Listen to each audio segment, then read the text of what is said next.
संत शब्द प्रभू होते, त्यांना शब्दपडी कमी पडायचं काही कारण नव्हतं. मग एक शब्द 2 वेळा वापरणं ही व्याकरणामध्ये तसं चूक आहे, व्याकरणदृष्ट्या ती चूक आहे. मग का वापरलं? व्याकरणदृष्ट्या द्विरुक्ती करू नये हे जरी खरं असलं तरी द्विरुक्ती करावी हेही खरं आहे.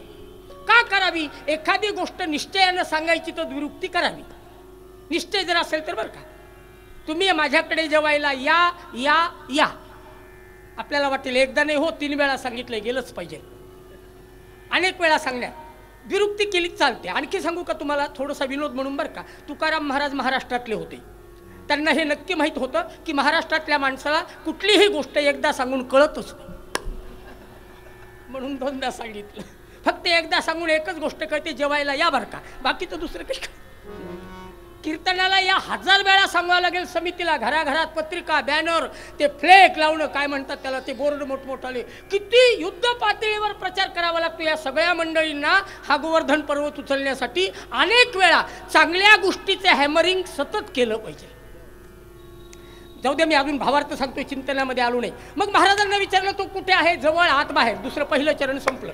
दुसऱ्या चरणात देव माझा आहे आणि सगळ्यांचा आहे, या विश्वालाच त्यांनी निर्माण केलं. विश्वस्य गोप्ता, भागवत बरं, श्रीमद भागवत, विश्वस्य गोप्ता भुवनस्य करता, या भुवनाचा करता, या विश्वाचा करता, या विश्वामध्ये असून देखील तो गुप्त आहे.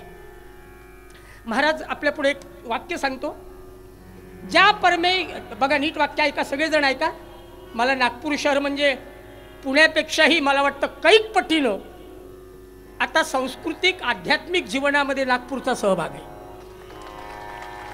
मी कुठल्या गावाची टीका करायला तुमच्याकडे आलो नाही, पण पुण्यामध्ये सुद्धा कीर्तनाला ही गर्दी नाही आहे दिगंबर बुवा, ही गर्दी नाही आहे. संपलं पुण्यातलं सांस्कृतिक क्षेत्र संपलं, तिथं रेव पार्ट्या सुरू झाल्या. सांस्कृतिक काही नाही. मी महाराज आहेत, पण महाराज क्षमा मागून बोलतो बरं का, मला जर राष्ट्रीय कीर्तन आहे, कुणाच्या समोर काय बोलावं, पण जगातल्या वर्तमान स्थितीचा विचार नाही मांडला तर जगात कोण मांडणार आहे? हो, फक्त कीर्तन हीच गादी अशी आहे की तुमच्या पुढे जगातल्या चाललेल्या स्थितीचं दिग्दर्शन करणं, बाकी कुणी करणार नाही. लक्षात ठेवा, संतांनी कीर्तन भक्तीचा उपयोग एवढ्यासाठीच केला की समाजातल्या प्रत्येक विकृतीवर प्रहार नाही करता आला तर ते कीर्तन तरी कसलं.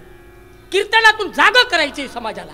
माझा विषय आपल्या पुढे पुणे आता रेव पार्टीसारखी प्रसिद्ध आहे, कीर्तनासाठी नाही, एक लक्षात ठेवा.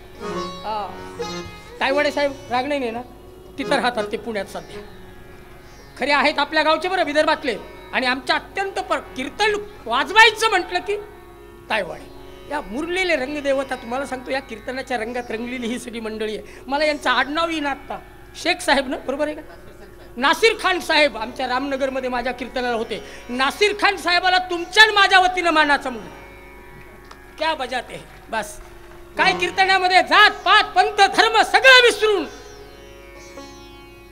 राष्ट्रीय एकात्मतेचा गोपाळ काला आहे हा. माझा विषय देव माझा आहे, तुमचा आहे, जगातल्या प्रत्येकाचा आहे, अमेरिकेतलाही आहे, भारतातलाही आहे, गोऱ्याचाही आहे, काळ्याचाही आहे, जे कीर्तनाला आले त्यांचाही आहे, जे घरी पालथे पडले त्यांचंही आहे, जे टीव्ही पुढे बसलेत ना, आंबटगोड तू तिथं मी, या लाजीरवाण्या घरात 4 दिवस असं, त्यांचाही तो आहे. देवयानी त्या देवानंच त्यांना टीव्ही पुढून उठू दिलं नाही ना. मला टीव्ही शब्द आवडतो बरं का, मराठी येत नाही असं नाही, मी मराठीच बोलतो, मला इंग्रजी येत नाही, पण ते ऐकून ऐकून टीव्ही शब्द येतो. मला टीव्ही शब्द आवडतो, दूरदर्शन नाही आवडत. टीव्ही म्हणजे टी म्हणजे ताबडतोब, फी म्हणजे वाटोळे. घराचं ताबडतोब वाटोळं करायचं असेल तर कोपऱ्यामध्ये हा इंडेक्स बॉक्स पाहिजेच. असो माझा विषय, तो आमचा आहे, तुमचा आहे, सगळ्या जगाचा आहे, विश्वाचा आहे, त्रैलोक्याचा तोच आहे. दुसरं चरण. तिसऱ्या चरणामध्ये महाराज माझ्या समोर एक एखादी गोष्ट आहे जर म्हटलं ना तर न्यायशास्त्रामध्ये तो असल्याचा लक्षणं सांगावी लागतात. न्यायशास्त्रातलं सूत्र असं आहे की प्रमाण लक्षणाभ्याम ही वस्तुसिद्धी ही वाक्य न्यायशास्त्र बरं सूत्र आहे. न्यायशास्त्रातलं सूत्र प्रमाण लक्षणाभ्याम ही, त्या अस्तित्वाची प्रमाण आणि लक्षणं सांगा. वस्तुसिद्धी ही, वस्तूची सिद्धी. भरतबुवा आहेत, कसे आहेत, काळे सावळे आहेत, एवढेच आहेत. नाही तर कीर्तनकार म्हटलं की दिगंबर बुवा, लोकांची अशी धारणा झाली आहे 6 फूट उंच, गोरापान, दिसायला छान, टमाट्यासारखा लालबुंद, लोक विचारतात कालचा बुवा कसा होता, तुला काही जावाई करून घ्यायचंय का, दत्तक घ्यायचंय, मला अजूनही कळत नाही. लोक हाहीच चर्चा करतात, बुवा बरा होता का, बरा होता का कशाला विचारता, त्याचं कीर्तन बरं होतं का नाही विचार, बुवा बरा होता का, तुला काही त्याला जावाई करायचंय का दत्तक घ्यायचं, मला काहीच कळत नाही. लोकांची काय धारणा, काही काही गोष्टी मी क्षमा करा बरं का, पण तुमच्या पुढे मोकळं कीर्तन करणारे आज आणि करणारे प्रत्येकाला पाहिजे ते कीर्तनात देण्याचा मी प्रयत्न करतोय. आपण किती विरुद्ध बोलत असतो, किती विरुद्ध वागत असतो, कीर्तनाला जाऊन येतो. शब्दप्रयोग नीट आहे का, कीर्तनाला जाऊन येतो, देवपूजा करून टाकतो. शब्दप्रयोग कसे आहेत, देवपूजा करून टाकतो, लघवी करून घेतो. तुमच्या विदर्भात नसेल पण आमच्या मराठवाड्यातली भाषा सांगितल्या, लघवी करून घेतो, देवपूजा करून. महाराष्ट्राच्या मातीमध्ये महाराष्ट्राच्या मराठीच्या शब्दाचा खून करणारी माणसं फक्त महाराष्ट्रात. आणि माऊली लिहितात, माझा मराठाची बोलू कौतुके अमृता तेही पैजा जिंके. ज्या मराठी राज्याकरता लाखो मावळ्यांनी या मातीमध्ये रक्त सांडलं आणि हिंदवी स्वराज्य निर्माण केलं, अशा छत्रपतींच्या राज्यामध्ये मराठीचा तिरस्कार व्हावा यापेक्षा दुर्दैवाची गोष्ट. बोलेल मी चरित्रामध्ये, माझा विषय पूर्वरंगाचा नीट ऐका. देव गोड, देव लक्षण आहे देवाचं गोड. मराठी भाषा आहे बरं, इतकी महाराज इतकी समृद्ध भाषा जगामध्ये 56 भाषेचा केला असे गौरव ज्ञानेश्वर माऊली लिहितात. हां, मराठी म्हणजे 56 भाषांचा गौरव आहे. अमृतालाही पैज जिंकायला लावणारी भाषा आहे. की कशामुळे मराठीमध्ये एका शब्दाला प्रतिशब्द किती, एका प्रतिशब्दाला पर्यायी शब्द किती. जमीन म्हणजे जमीन, धरा म्हणजे जमीन, वसू म्हणजे जमीन, मही म्हणजे जमीन. हां, एका जमिनीला माझ्यासारखा मूर्ख माणूस 50 शब्द सांगतोय, माझ्यासारखा मूर्ख. इंग्रजीत काय, मी आत्ता धोतर नेसले, या धोतराला शब्दच नाही इंग्रजीत. आणखी सांगू का, माता भगिनी साड्या नेसल्यात ना, त्या साडीला इंग्रजी शब्द, आणि असायचे काही कारण नाही. ज्या देशाच्या संस्कृतीमध्ये कपडेच घालत नाही तिथं कपड्याला शब्द असायचं काही कारण नाही. माझा विषय आत्ताचा हाही नाही आहे. इंग्रजी तशी पाहायला गेलं ना फार समृद्ध भाषा नाही, इथपर्यंतच थांबतो. देव गोड, देव गोड. गोड या शब्दाचा शाब्दिक शब्दार्थ द्या सोडून, वाच्यार्थ द्या सोडून, पण लाक्षणिक जर अर्थ घेतला तर गोड म्हणजे चांगला. त्याची उपासना केली, भक्ती केली तर अनुभव येतो तो चांगला. आणि देव दयाळ, दयाळ हे 2 विशेषण वापरले महाराजांनी, 2 लक्षणं सांगितले. अभंगाचा ओझारता भावार्थ संपला. देव आहे हे खरंय, पण माझा आजचा विषय पूर्वरंगाचा दिगंबर अत्यंत महत्वाचा घेतलाय. देव असेलही, पण त्याची आज काय गरज आहे. आमचं अन्न आम्ही कमावतो, आमचं वस्त्र आम्ही कमावतो, आमचा निवारा आम्ही मिळवतो. या जगामध्ये विज्ञान असंच शिकवतं की जगण्यासाठी अन्न, वस्त्र आणि निवारा 3च गोष्टीची गरज आहे.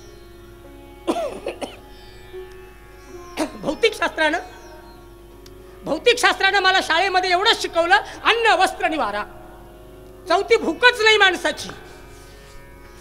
मग देवाची गरज तरी काय. आमचं अन्न आम्ही निर्माण करतो, आमचं वस्त्र आम्ही मिळवतो आणि आमचा निवारा आम्ही बांधतो. देव का हवा. एवढा पूर्वरंगाचा सिद्धांत, एवढ्याच एका सिद्धांतावर माझ्या वेळेच्या आत पूर्वरंग संपवणार आहे. त्याचं उत्तर एका शब्दात आहे, समाज धारणेसाठी देव हवा. पूर्वरंग नीट आहे का बरं. समाज धारणेसाठी देव हा. एकाने विचारलं समाज धारणा म्हणजे काय. कापूस पिंजतात की नाही, तसं मी आपल्या पुढे माझा पूर्वरंग इतका सोपा, सहज, साधा, सरळ मांडायचा प्रयत्न करतो. समाज धारणा म्हणजे काय. समाज धारणेची व्याख्या अशी आहे की समाज आपणहून सदाचाराला प्रवृत्त व्हावा आणि आपणहून दुराचारापासून परावृत्त व्हावा, याला समाज धारणा असं म्हणतात. वाक्य लक्षात आले ना. आपणहून सदाचाराला प्रवृत्त. मला कळलं पाहिजे माझे, यांनी सांगितल्यामुळं नको, माझे मला कळलं पाहिजे हे पाप आहे, हे मी करू नये. आपणहून या शब्दाला महत्व आहे. सदाचाराला प्रवृत्त व्हावा, दुराचारापासून परावृत्त व्हावा. मी वाईट कर्म करू नये, मी चांगलंच कर्म करावं हे आपल्याला वाटलं पाहिजे, याला समाज धारणा म्हटलंय. मग एक जण शहाणा उठला, तो म्हणला मग एवढ्यासाठी तर देवाची गरज असेल तर जो दिसतच नाही त्याच्यामुळे काय समाज धारणा होणार आहे. तुम्ही असं करा, जगाला शिक्षण द्या, मोफत द्या, भरपूर द्या, लहानापासून म्हाताऱ्या माणसापर्यंत free education and compulsory education. सक्तीचं शिक्षण आणि मोफत शिक्षण द्या, म्हणजे लोक चांगले वागतील, वाईट वागणार नाही. हा माझा दावा नाही बरं, शिक्षण तज्ज्ञांचा नाही. बरोबर आहे ते तुमचं म्हणणं, म्हणजे शिक्षण तज्ज्ञाचं. पण ज्या शिक्षणालाच धर्म आणि संस्कृतीचा पायाच राहिला नाही, त्या शिक्षणातून समाजधारणा साध्य होणार नाही. अत्यंत नवा विषय घेतलाय बरं, नीट ऐका. मला माहिती आहे आपण हिमालयाच्या उंचीची सगळे श्रोते संत सज्जन आहात. शिक्षण द्या. शिक्षणातून माणसं काय होतील, आपणहून चांगल्या मार्गाला प्रवृत्त होतील, वाईट मार्ग सोडून देतील. मला याचं उत्तर देताना थोडंसं असं सांगू द्या की शिक्षण दिलं जात नाही का आज? तुम्ही केंद्र सरकारला आणि राज्य शासनाला विचारा, त्यांच्या तिजोरीतला जास्तीत जास्त पैसा कुठे खर्च होतोय? शिक्षणात. मला विनम्रतेनं सांगू द्या, बालवाडीपासून प्राथमिक शाळेपर्यंतच्या प्रत्येक शिक्षकाला 25,000च्या पुढेच पगार आहे. कशाचा? शिकवण्याचा. काय शिकवण्याचा? आरल्या का सुदलिव, म्हणजे शुद्ध लिही हे सुद्धा त्याला म्हणता येत नाही. सुदलिव, त्याचा 40,000 पगार.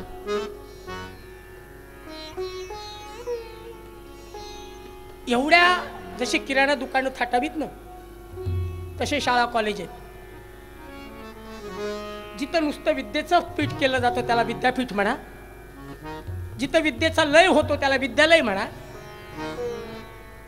कुठे जिथं कुठलंही नॉलेज मिळत नाही त्याला कॉलेज म्हणा. मी कुठल्याही कॉलेजमध्ये गेलो नाही. ज्ञानेश्वर महाराजांनी 16व्या वर्षी जो ग्रंथ रचना लिहायला सुरुवात केली ते कुठल्या विद्यापीठातून पदवीधर झाले. पण जगातले विचारवंत त्यांच्या ज्ञानेश्वरीवर आता सध्या प्रबंध लिहित आहेत.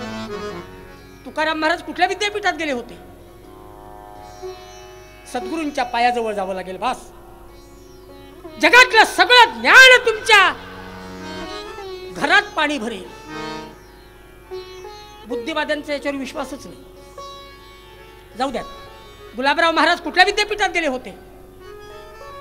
बाबाजी महाराज पंडितांनी लिहिलेली अपूर्व ग्रंथरचना बघितल्यानंतर वाटतं की जागतिक कीर्ती, विश्व कीर्तीचे विचारवंत गुलाबराव महाराजांच्या तत्वज्ञानाचं चिंतन करता करता थकले, पण एका एका शब्दाचा अर्थ या पृथ्वीचा कागद केला तरीही त्यांना त्या एका शब्दावर लिहिता येणार नाही. एवढा फाट ज्ञान भांडार कुठून? तुकडोजी महाराजांनी साधी सरळ सोपी रचना म्हणून तुमच्या माझ्या मनाचं परिवर्तन केलं. महाराज कुठल्या विद्यापीठात गेले होते? जाऊ द्यात. शाळा कॉलेज थाटावीत, इतकी विद्या, इतकी शिक्षण आहे, इतकं शिक्षण आहे. बरं, शाळे कॉलेज नाही, टीव्हीतूनही शिक्षणच दिलं जाते, वर्तमानपत्रातूनही शिक्षणच दिलं जाते, शाळेतूनही शिक्षण. तरी मग मला सांगा, समाजामध्ये सदाचार वाढलाय असं तुम्हाला वाटतंय का? अनुभव आहे? सकाळी पेपर उघडला रे उघडला, वर्तमानपत्र उघडलं की दुसऱ्या बातम्याच नाही. बलात्कार, अन्याय, अत्याचार, घोटाळे. नुसते घोटाळे नाही, आदर्श घोटाळे. कुठल्या शहाण्याने घोटाळ्याला आदर्श ही उपमा दिली? पुढच्या पिढीला कळेल की घोटाळा आदर्शच असतो. असल्या मूर्खांनी केलेले हे सगळे काळे धंदे आणि त्याला आदर्श हे लेबल लावायचं. आपण कशाला काय म्हणावं याचंही आपलं भान राहिलं नाही. माझा विषय तुमच्या पुढे, घोटाळे कमी झाले का? बलात्कार कमी झाले का? अन्याय कमी झाला का? अत्याचार कमी झाला का? दुराचार कमी झाला का? नाही नाही. मला एक नम्रतेने आपल्या पुढे सांगू द्या, उलट शिकलेलेच माणसं जास्त पाप करायला लागले. अडाणी माणूस पाप नाही करत, अज्ञानी माणूस पाप नाही करत. पाप करणारा माणूस हा जगातला नंबर 1चा पदवीधर आणि नंबर 1चा विद्वान आहे शिक्षण क्षेत्रातला. मी एकदा गोव्याला चाललो कीर्तनाला, कोल्हापूरून ट्रेनमध्ये बसलो. प्रसंग नीट ऐका. मी असा बसलो, माझ्या जागेवर सीटवर बसलो आगगाडीमध्ये, म्हणजे रेल्वेत. माझ्या शेजारी एक शेठजी बसले होते, क्लास 1 ऑफिसर होते, शेठजी होते. बराच वेळ, अर्धा तास कोल्हापूरच्या स्टँडवर गाडी थांबली. एक पेपरवाडा 50 वेळा पेपर उडून जवळ माझ्याहून त्याच्याजवळून शेठजी जवळून गेला. शेठजीनं पेपर घेतला नाही, गाडी हल्ली आणि खिडकीतून त्यांनी त्या पेपरवाल्याला हाक मारली, पेपर टाक. त्यांनी खिडकीतून पेपर टाकला आणि खिडकीतून 2 रुपये टाकले. माझ्या पुढे एक शंका आली की तो अर्धा तास माझ्याजवळ उभा होता इथं त्या शेठजीजवळ, त्यांनी पेपर नाही घेतला. गाडी हल्ल्यावर का घेतला? मी त्याला विचारलं, शेठजी असं का केलं? त्यांनी माझ्याकडे नखापासून डोक्यापर्यंत बघितलं. ते म्हणाले, तुम्ही कोण आहेत? भटजी दिसतात. म्हणलं हो. म्हणले, मी शेठजी आणि तुम्ही भटजी.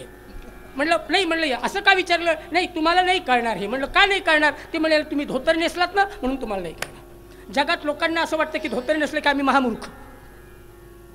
सुशिक्षिताची व्याख्या सांगू का तुम्हाला? पॅन्ट घालून खेटर घालून उभ्या उभ्या जे जेवतात ते सुशिक्षित.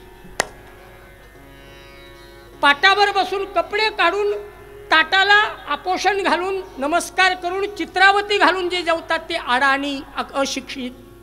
असंच जर असेल तर आम्ही अशिक्षितच आहे. हीच जर व्याख्या असेल सुधारणेची. माझा विषय तुमच्या पुढे असा होता की शेटजींना विचारला तुम्ही अर्धा तास तू ओरडला, तुम्ही का नाही गाडी हल्ल्यावर पेपर का घातला? ते म्हणाले बुवा मी खरं सांगू का तुम्हाला, मी जे खिडकीतून पैसे टाकले ना ते 2 रुपये खोटे होते. खोट्या पैशात खरा पेपर घेतला की नाही? म्हणलं तुम्हाला पगार किती? ते म्हणाले 60,000 रुपये पगार मला, 60,000 बायकोला, 1,20,000 महिन्याला घरात येत आहेत. आणि 1 रुपयावर धंदा करणाऱ्या पेपरवाल्याला सामान्य माणसाला फसवत आहेत. म्हणलं काय करता? म्हणाले मी क्लास 1 ऑफिसर आहे. मला शॉक बसला. पण मला दुसराही एक शॉक बसला. त्यांनी 2 रुपये टाकले ते खोटे होते. खोट्या पैशात खरा पेपर विकत घेतला. पण शेठजीनं पेपर उघडला त्यावेळी तो 2 दिवसापूर्वीचा होता.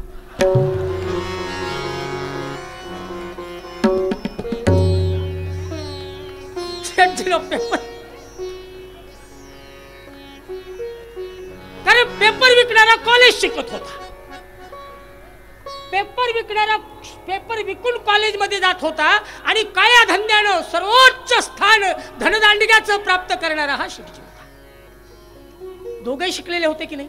शिकलेलीच माणसं जास्त पाप करतात.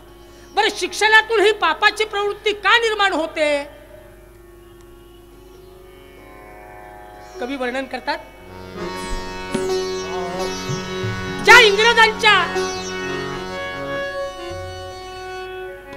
संस्कृतीने या शिक्षणाची परिभाषा बनली गेली, त्यांच्या पद्धतीने शिक्षणाची व्यवस्था निर्माण करण्यात आली, त्या व्यवस्थेला धर्माचा आणि त्या व्यवस्थेला संस्कृतीचा लवलेशी नाही.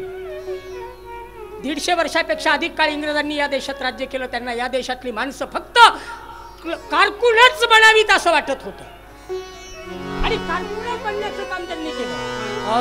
शिक्षणास धर्म संस्कृती बुडवावी हेतू शिक्षणास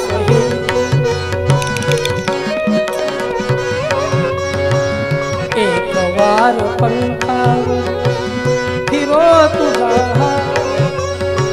शेवटचे घरटे माझे तुझ्या अंगणा शिक्षणास धर्म संस्कृती बुडवावी हेतू इंग्रजा.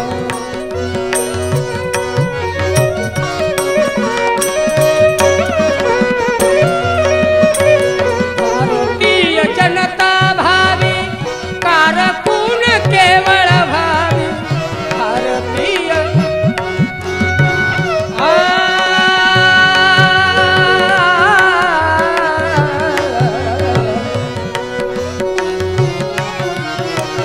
कारकून केवळ भावी.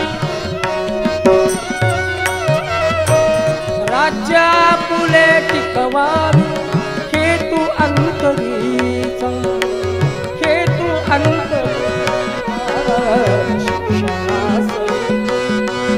असं निर्हेतुक शिक्षण दिलं गेलं. निर्हेतुक शिक्षण की त्याच्यात सदाचार, संस्कृती, धर्म, दया, दान, व्रत, वैकल्य, आचार, विचार, परंपरा, दया, दाक्षिण्य, सौजन्य, बंधुता, एकता, समता, कुठल्याही मूल्यांचा विचार नाही. एका दमामध्ये मी सगळे शब्द म्हणते बरं. कुठल्याही मूल्याचा विचार नाही. मुंबईला कीर्तनाला गेलो. कीर्तन ऐकलेल्या बाईचा अट्टहास, महाराज तुमचे पाय आमच्या घरी लागू द्या. आता आमचे पाय लागून काय होणार? आमच्या पायाला धूळच.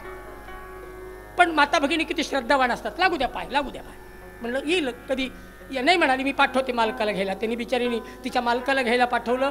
ते इतके मजले चढून वरती गेलो, सोफा सेटवर बसलो. खूप श्रीमंत होते, सगळ्या प्रकारचे पदार्थ माझ्या पुढे मांडले. मी जे पाहिजे होतं तेवढं घेतलं, चहा पाणी झालं आणि मग इकडची तिकडची चर्चा सुरू झाली.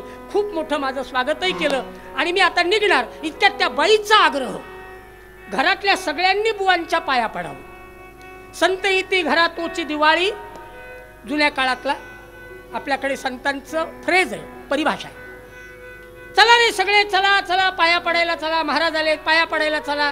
सगळे पाया पडायला आले. नवरा आला बिचारीचा, मुलगी आली, ती पण पडली. पण मुलगा होता एक घरात, 12-15 वर्षाचा होता. ती म्हणली बंड्या पाया पडतो. म्हणला जा, मी नाही.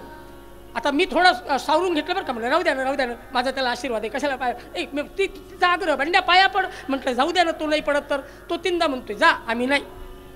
ती म्हणली पाया पड, आम्ही नाही. पाया पड. तो काही पाया पडे ना. म्हटलं अहो माझा त्याला आशीर्वाद आहे, न पडला तरी चालेल, मला जाऊ देत, आता वेळ व्हायला लागलाय. बाई जाता जाता काय म्हणते, नाही तो अशा तशा माणसाच्या पायाच पडत नाही.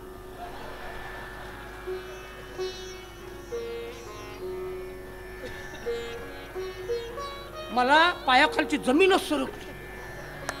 ती म्हणली अशा तशा माणसाच्या पायाच पडत नाही. जितेंद्रनाथ महाराज, मी माझा आत्मावलोकन करायला लागलो. म्हणलं अशा तशा म्हणजे मी काय आदर्श घोटाळ्यातला आहे का, कोळसा घोटाळ्यातला आहे का, वीरप्पन आहे का, दिल्लीत जसा बलात्कार झालाय तसा कुणावर काय, असा तसा म्हणजे काय. मी बाहेर पडणार, तो आत परत आलो. म्हटलं आई मी आता बसतो 2 मिनिट, मला तुम्ही जे आत्ता म्हणालात ना असा तसा, त्याची व्याख्या सांगा. तुम्ही मला काय बघितलं असा तसा म्हणजे. माझं काही तुम्हाला कुठेही तुम्ही जाऊन पहा, कुठल्याही खात्यात माझे विचार चारित्र्य काही तुम्हाला वाईट दिसलं का. नाही नाही म्हणाली, रागावू नका महाराज. असा तसा म्हणजे तुम्ही धोतर घालता की नाही. म्हणलं हो.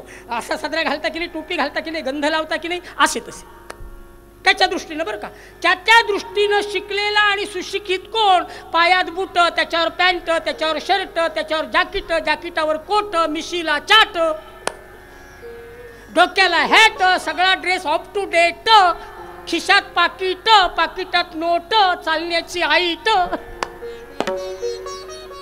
पुढं होतं केळाचं सालपट आणि त्याच्यावर पाय पडला. मला सांगू दे, आपल्या पुढं आपले विचार, आपलं काय नेमकी आपली या आयुष्याच्या बद्दल नेमकी परिभाषा काय. भारतीय संस्कृती, भारतीय धर्म, भारतीय वैदिक परंपरा, भारतीय आचार, भारतीय विचार च्या प्रत्येक कणाकणा स्वामी विवेकानंद लिहितात अमृतस्य पुत्रा हा. अमृतस्य पुत्र हा प्रत्येक जीव अमृत तत्वातून जन्माला आलाय आणि प्रत्येक जीवाला त्याच अमृत तत्वाकडे जायचं हे सांगणारी ही भारतीय वैदिक परंपरा आहे.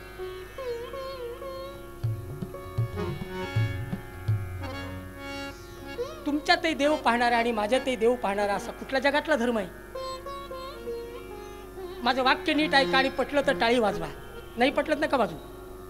मुस्लिम धर्म सांगतो बांधवावर प्रेम करा. मुस्लिम धर्म सांगतो बांधवावर प्रेम करा. ख्रिश्चन धर्म सांगतो शेजाऱ्यावर प्रेम करा. आणि भगवद्गीता सांगते जगावर प्रेम करा. जगावर प्रेम करायला शिकवणारा फक्त हा दिव्य संदेश वेदमय भगवंताच्या मुखातून आलेल्या वेदातच आहे आणि त्या वेदातच ईश्वराचं दर्शन आहे. बस देव जगात नक्की आहे.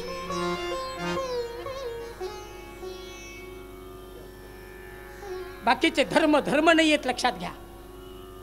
मी कुणाच्या भावनेचा अनादर नाही करत, ते पंथ आहे. पंथ आणि धर्म वेगळा. जाऊ द्यात, माझा ईश्वर अस्तित्व हा विचार आहे. शिक्षणातून हे आम्हाला मिळालं का? दया, दाक्षिण्य, परोपकार, एकता, बंधुता, सौजन्यता, समता कुठे मिळालं काय? अहो जगातली पहिली अडचण आहे आज की मंडईमध्ये कांद्या बटाट्याची भाजीपाल्याची सुरक्षा केली जाते. या देशामध्ये वन्य प्राण्यांच्या रक्षणासाठी कायदे आहेत, पण संध्याकाळी 6 वाजता गेलेली माझी मुलगी सुखरूप घरी परत येईल का नाही सांगता येत नाही. छत्रपतींचं राज्य त्याच्यासाठी पाहिजे. छत्रपती शिवाजी महाराजांचं राज्य रामराज्य होतं आणि आणि ही रामराज्याची संकल्पना, ही रामराज्याची आचार प्रणाली, राजा शिवछत्रपतीला श्रीमंत योगी, जगात एकट्याच नाव आहे बरं का श्रीमंत आणि योगी, दोन्ही कधी एकत्र येत नाही. जो योगी असतो तो श्रीमंत असू शकत नाही, श्रीमंत असतो तो योगी असू शकत नाही. श्रीमंत भोगी असतो, योगी नसतो. श्रीमंत भोगी आहेत. आजच्या श्रीमंताकडे बघून बघा. माझं एक वाक्य पुन्हा लक्षात घ्या. अविचारी धनिकांचा आणि अविवेकी युवकांचा वर्ग आज विस्तारतोय. अविचारी धनिकांचा आणि अविवेकी तरुणांचा वर्ग विस्तारतोय या देशाला. मी कधी कधी जितेंद्रनाथ महाराज माझ्या पुढे प्रश्न पडतो अंथरुणावर पडल्यानंतर, देशोदेशीच्या उंचीची माणसं या जगात आहेत, आपल्या नागपुरात आहेत. या देशाची पंतप्रधान होण्याच्या लायक असणारी माणसं खेड्यापाड्यात आहे, खेड्यापाड्यात आहे. पण मग एवढी उंची असताना देशाला अवकळा काय यावी? एवढी उंची असताना देशाला अवकळा काय यावी? एक दृष्टांत देतो. एखादं शेत त्याची मशागत करण्याचं राहून जावं, पेरणीचा विसर पडावा, काट्यांनी झाड्या झुडप्यांनी शेतानी व्यापून जावं, तसंच झालंय की विज्ञानाच्या प्रदर्शनामध्ये संस्कृतीच्या आणि धर्माच्या वातीच लावायचं राहून गेलं. विवेकाची दिवाळी कशी उजाडणार? कशी होईल? शिवाजी महाराजांनी विवेकाची दिवाळी साजरी केली. कल्याणच्या सुभेदाराची सूड ज्यावेळी आबाजी सोनदेवानी लुटून आणली आणि महाराजांना सांगितलं, महाराज खजिना तर लुटलाच आहे, पण आपल्यासाठी एक अमूल्य भेट आणली, अमोल भेट. सैनिकांना सांगितलं की पेटारा उघडा, आणि महाराजांच्या समोर पेटारा उघडलेलं होतं.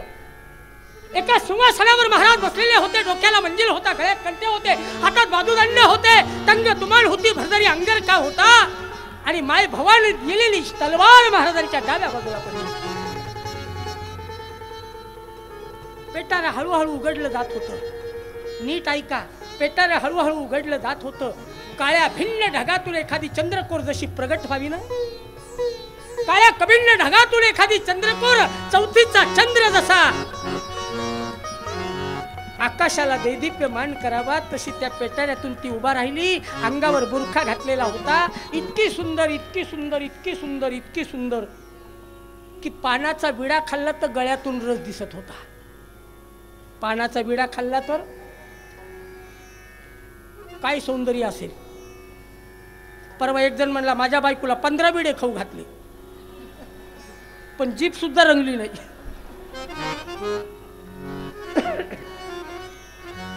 आता ही किती सुंदर असेल ते त्यांनी घरीच बघावं. इतकं इतके सुंदर, आणि तिचा बुरखा तिनं महाराजांच्या समोर तोंडावरचा काढला. महाराजांनी ते लावण्य बघितलं. बुद्धिवादी म्हणतात शिवाजी महाराजांची आई दिसायला बऱ्या नव्हत्या, म्हणून महाराजांना कल्पना सुचली की अशीच असती. हे विद्वान लोक कशाचा काय अर्थ करतील ना. एक जण माणूस माझ्याकडे आला, म्हणाला, तुमचं कीर्तन रात्री खूप छान झालं. म्हणलं बरं झालं. नाही म्हणले, तुम्ही जे अभंग घेतला होता ना तो मला प्रत्यक्ष अनुभवाला आला. म्हणलं काय अभंग? माझ्या अभंगाचं शेवटचं चरण असं होतं, तुका म्हणे दुरी राखावा दुर्जन, तुका म्हणे दुरी राखावा दुर्जन, दुर्जनाला दूर राखा असा त्याचा अर्थ होता. तो म्हणला, तुम्ही जो अभंग घेतला तो मला प्रत्यक्ष अनुभवाला आला. म्हणलं काय अनुभवाला आला? सकाळी दुर्री लावली ती आली.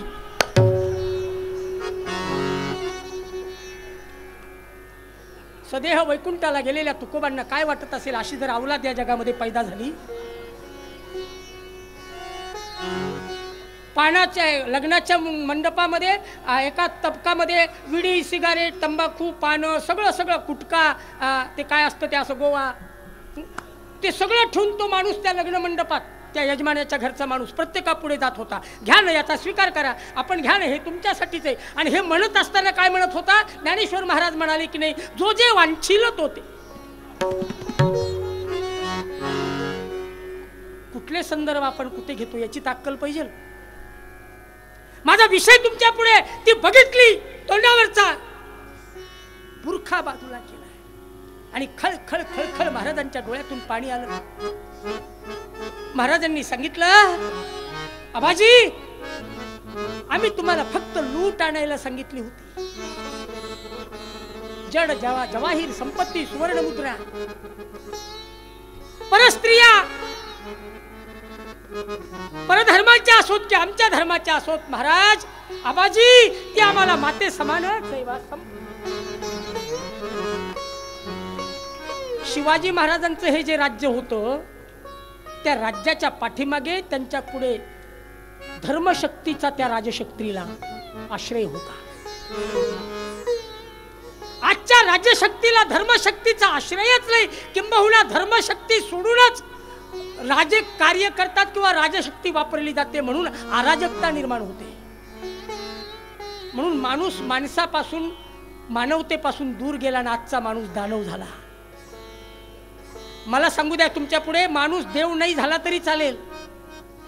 माझं वाक्य लिहून घ्या, माणूस देव नाही झाला तरी चालेल, पण माणूस दानव होता कामा नये.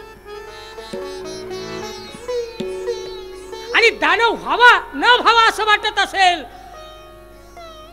तर श्रीपादजी रिसालदार, तुम्ही फार मोठं काम घेऊन तुमची मंडळी तुम्ही उभेत, अशा कीर्तन महोत्सवाची गरज आहे.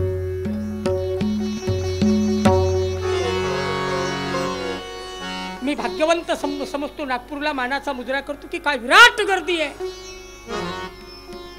काय विराट गर्दी आहे. कीर्तन महोत्सव करावेत विदर्भाने मराठवाड्याला.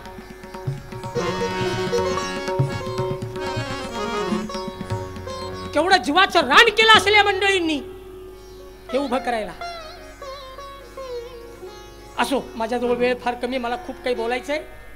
ही शिवाजीची नीती आहे, हे शिवाजीचं राज्य आहे. हे शिक्षण आजच्या शिक्षणातून येईल का? प्रत्येक मंत्र्याला घरची पुरवणं, बाहेरची पुरवणं, पीए पुरवणं.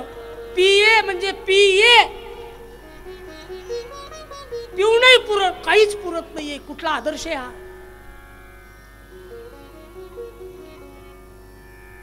महाराज, तुम्हाला संतांच्या पायाजवळ बसेल. मी शिवाजी महाराजांचे एका वाक्यामध्ये तुम्हाला वर्णन सांगतो. देवाच्या उशाला आणि संतांच्या उशाला आणि सत्तेच्या पायाला राहणारे महाराज होते.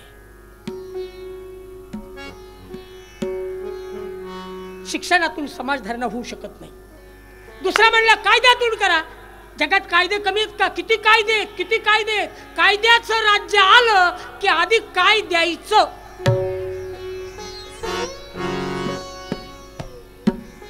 एका वाक्यात सांगतोय, दोन मुद्दे मांडलेत मी, माझे काही मुद्दे आहेत त्याच्यात समाजधारणेसाठी. शिक्षण, कायदा. कायद्याचं राज्य आलं की आधी काय द्यायचा हा प्रश्न येतो. आणि काय द्यायचा या तत्वावर न्यायदेवता सुद्धा विकत घेतली जाऊ शकते. जाऊ शकते नाही, विकली जातेच आहे. कोर्टात जे मिळतं ना त्याला न्याय नाही म्हणत. वाक्य लिहून घ्या, कोर्टात मिळतं त्याला न्याय म्हणत नाहीत.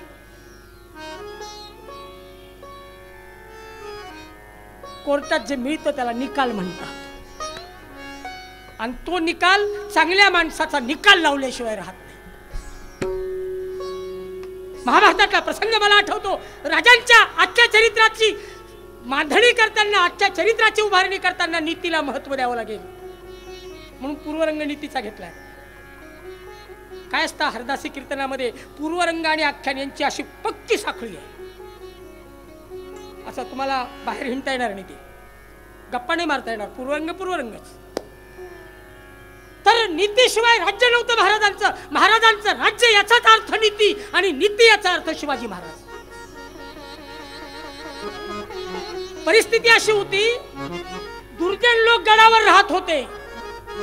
दुर्जनांच्या ताब्यामध्ये राजसत्ता होती. हा खान, तो खान, तो खान, सगळे हैवान खान. गडावर दुर्जन लोक राहत होते.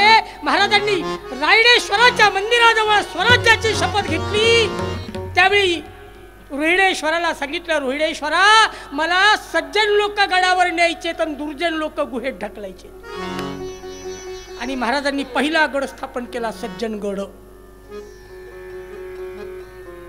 गडावर सज्जनांनी आलं पाहिजे. सज्जन लोक जर एकत्रित झाले तर काय घडतं दिल्लीला जाऊन विचारा. फक्त विवेक जागा असेल तर. महाराजांनी हजारो पत्र समर्थ रामदासांनी शिवाजी महाराजांना लिहिली, हजारो पत्र. संभाजी महाराजांना पत्र लिहिलं, राजा शिवरायाचे 8वे रूप, शिवरायाचा 8वा प्रताप, शिवरायाचा 8वा साक्षेप मंडळी, शिवरायाचे कैसे बोलणे.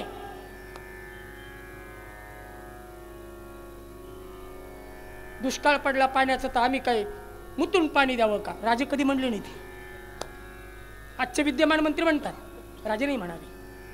काय भाषा वापरतो आपण. शिवरायाचे कैसे बोलणे, शिवरायाचे कैसे चालणे, शिवरायाचे सलगी देणे कैसे असे काय लिहिले. याहुनी विशेष या भूमंडळाचे ठाई धर्मरक्षा ऐसा राजा नाही, महाराष्ट्र धर्म राहिला काही तुम्हा कारण. काय ताकद होती शब्दामध्ये. नीतीचं राज्याचं वर्णन